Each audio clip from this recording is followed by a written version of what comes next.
حبايب قلب ام امل، بصوا بقى هعمل عشاء كده انا وامل قاعدين كده مع بعض انا وهي لوحدنا. فانا لا عارفه اسميه عشاء تقيل ولا عشاء خفيف. المهم هو تغيير بس من الاكل. هعمل صينيه بطاطس احمرها، مش هعملها طبيخ. تمام، انا بحمر اهو، هحمر صينيه بطاطس وهرجع واقول لكم هعمل ايه تاني. هعمل صينيه بطاطس وكام حاجه. الاول هصور صينيه البطاطس وارجع اصور لكم الحاجه التانيه. هعمل ايه؟ يقعد مع عياله لازم ياكل كده. طب انت بقى عايزه تاكل تشكيله كده خفيفه وحنينه. وهنا حبايب قلب ام امل، هنا كده معايا طبق سمبوكسه حلو. اسمه سمبوكسه ولا اسمه ايه؟ سمبوسك.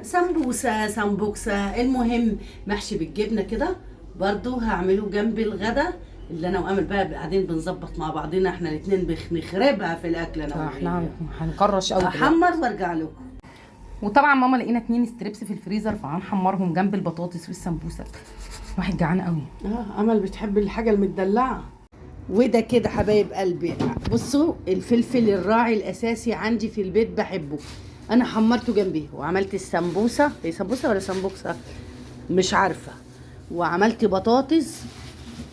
وده صوص شطه. هات صوص. انا واحده ما بعرفش الكلام ده يا جماعه. والوحدتين ستريبس دول يعني انا وامل ماشي. وده الام لما تحب تقعد بقى هي وبنتها ويقلبوا بقى في التلاجة.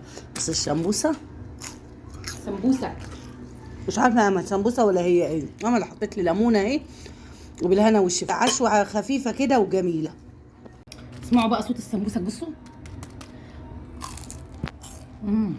يا امل بصوا، طول ما انت مع امل مفيش رجيم. بالهنا والشفا ليا وليكم. عشوه خفيفه.